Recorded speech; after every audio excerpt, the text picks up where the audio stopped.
വെറും 10 സെക്കൻഡ്, നമ്മുടെ ജീവിതത്തിലെ നിർണായകമായ 10 സെക്കൻഡ്, ലോകം നമ്മെ എപ്രകാരം നോക്കിക്കാണണം എന്ന് നമ്മൾ തീരുമാനിക്കുന്ന 10 സെക്കൻഡ്, നമ്മുടെ ഭാവി അടുത്ത 5 വർഷം എങ്ങനെ ആയിരിക്കണം എന്ന് നാം നിശ്ചയിക്കുന്ന 10 സെക്കൻഡ്, രാജ്യത്തിൻ്റെ പരമാധികാരം നമ്മളിൽ നിക്ഷിപ്തമാണെന്ന തിരിച്ചറിവിൻ്റെ 10 സെക്കൻഡ്, അതെ, നമ്മൾ വോട്ട് ചെയ്യാനെടുക്കുന്ന സമയം 10 സെക്കൻഡ്.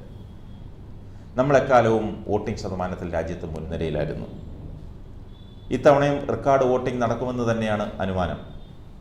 ഏതാണ്ട് 2,77,00,000 സമ്മതിദായകരാണ് നമ്മുടെ ഈ സംസ്ഥാനത്തുള്ളത്, ഈ കൊച്ചു കേരളത്തിൽ. തങ്ങളുടെ വിരലിൽ ഇന്ത്യൻ CSIR ശാസ്ത്രജ്ഞർ വികസിപ്പിച്ച മായാത്ത മഷി പുരട്ടി രാജ്യത്തിൻ്റെ മായാത്ത ചരിത്രം കുറിക്കാൻ നാളെ പോളിംഗ് ബൂത്തിലേക്ക് നീങ്ങുമ്പോൾ ഒരു തിരനോട്ടം ആവശ്യമാണ്. നമ്മുടെ ആട്ടവും പാട്ടും കൊട്ടും കുരവയും പാരഡി ഗാനങ്ങളും ട്രോളുകളും റീൽസും നിറഞ്ഞ പ്രചാരണ രീതി വോട്ടർമാരെ സ്വാധീനിക്കാൻ ഉതകുന്നതാണോ? ഗതാഗതക്കുരുക്കുണ്ടാകുന്ന റോഡ് ഷോ, കലാശക്കൊട്ട്, ഫ്ലെക്സ്, കട്ടൗട്ട്, ബാനർ, മുദ്രാവാക്യം, ലഘുലേഖ, ചുവരെഴുത്ത്, കൊടിതോരണങ്ങൾ തുടങ്ങിയവ വീക്ഷിച്ചിട്ടാണോ നമ്മൾ വോട്ട് നൽകുന്നത്? തെരഞ്ഞെടുപ്പ് ഫലം നിർണ്ണയിക്കുന്ന നിഷ്പക്ഷ വോട്ടർമാർ ആർക്ക് വോട്ട് നൽകണമെന്ന് പ്രചാരണ കോലാഹലത്തിന് വളരെ മുമ്പേ മനസ്സുറപ്പിച്ച് തീരുമാനിക്കുന്നതാണ്. പ്രസംഗത്തിൽ ആവേശമൂത്തുണ്ടാകുന്ന മനഃപൂർവ്വവും അല്ലാത്തതുമായ നാക്കുപിഴ തുടങ്ങിയവയെ കൂട്ടുപിടിച്ച് പ്രചാരണ രീതി തന്നെ മാറ്റിമറിക്കുന്നത് ജനം അഭിമുഖീകരിക്കുന്ന യാഥാർത്ഥ്യങ്ങളിൽ നിന്ന് ശ്രദ്ധയകറ്റാൻ നേതാക്കളും സ്ഥാനാർത്ഥികളും നടത്തുന്ന തന്ത്രമാണെന്ന് പ്രബുദ്ധരായ നമ്മുടെ വോട്ടർമാർക്കറിയാം. രാഷ്ട്രീയ അടിമകളും ന്യായീകരണ തൊഴിലാളികളും കോർപ്പറേറ്റുകളും കോർപ്പറേറ്റ് നിയന്ത്രിത മാപ്രയും ഗോദി മീഡിയയും ജാതിമത ഭാഷ പ്രാദേശിക വാദവും സൈബർ പോരാളികളുടെ നുണക്കഥകളും ദുർഗന്ധം വമിക്കുന്ന വർഗീയതയും അസഹിഷ്ണുതയും നിറഞ്ഞ അന്തരീക്ഷം സൃഷ്ടിക്കുന്നത് ബ്രിട്ടീഷുകാർ നടപ്പിലാക്കി വിജയിച്ച ഭിന്നിപ്പിച്ചു ഭരിക്കുക എന്ന തന്ത്രം രാഷ്ട്രീയ പാർട്ടികളും മുന്നണികളും യഥേഷ്ടം ഉപയോഗിക്കുന്നതിനാണ്.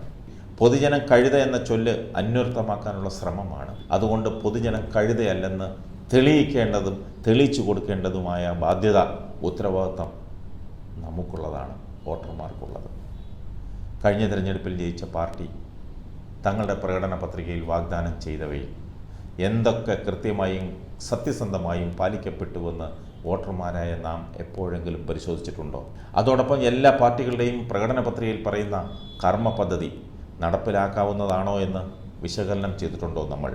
കേരളം പ്രചാരണ ചൂടിൽ എന്നൊക്കെ മാധ്യമങ്ങൾ എഴുതുകയും പറയുകയും ചെയ്യുമെങ്കിലും ജനകീയ പ്രശ്നങ്ങൾ, രാജ്യം നേരിടുന്ന വെല്ലുവിളികൾ, ഇതൊക്കെ പൊതുസമക്ഷത്ത് നിന്ന് പരസ്പര പോർവിളികളുടെ പ്രചാരണ ചൂടിൽ എരിഞ്ഞില്ലാതാകുന്നു. സത്യമല്ലേ?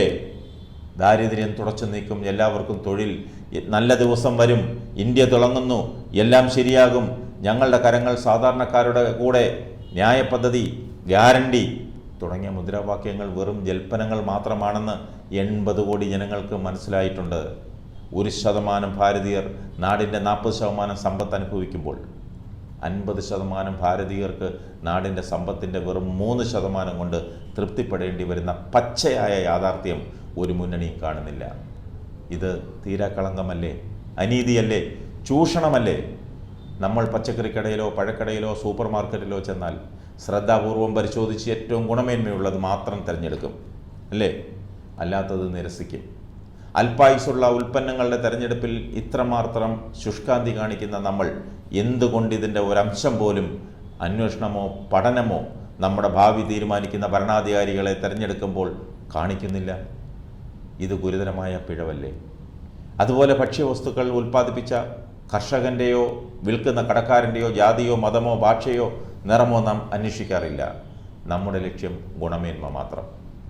പിന്നെന്തിന് നാം തെരഞ്ഞെടുപ്പിൽ മത്സരിക്കുന്ന സ്ഥാനാർത്ഥിയുടെ ജാതി, മതം, നിറം ഒക്കെ നോക്കി വോട്ട് ചെയ്യണം? ഭക്ഷ്യവസ്തുക്കൾ വാങ്ങാൻ ചെയ്യുന്ന ഹോംവർക്ക് എന്തുകൊണ്ട് നമ്മുടെ ഭാവിയെ ബാധിക്കുന്ന, ജീവിതത്തെ ബാധിക്കുന്ന നേതാക്കളെ തിരഞ്ഞെടുക്കുന്നതിൽ ചെയ്യുന്നില്ല? സ്ഥാനാർത്ഥിക്ക് ഭാരതീയ ഭരണഘടനയുടെ മതവും മണവും രുചിയും ജാതിയും നിറവും ചൈതന്യവും ചേതനയും ഉണ്ടോ എന്നാണ് നാം പരിശോധിക്കേണ്ടത്. പ്രശസ്ത എഴുത്തുകാരനും വാഗ്മിയുമായ ശിവഖേര ഒരിക്കൽ പറഞ്ഞു, നമ്മുടെ മക്കളുടെ രക്ഷകർത്താവാക്കാൻ നമ്മൾ മടിക്കുന്ന നേതാക്കളെ എന്തുകൊണ്ട് നാം ഭരണാധികാരികളാക്കാൻ മടിക്കുന്നില്ല? ചിന്തിക്കണം. അയോഗ്യരെ തിരഞ്ഞെടുക്കുന്നതിന് ഉത്തമം നോട്ടയിൽ വിരലമർത്തുന്നതല്ലേ? മായാത്ത മഷി പുരട്ടാൻ വിരൽ നീട്ടുമ്പോൾ ഓർക്കുക, നമ്മുടെ നാടിനുമേൽ കരിമഷി വീഴാതെ സംരക്ഷിക്കുക എന്നത് നമ്മുടെ പവിത്രമായ കടമയാണെന്ന്.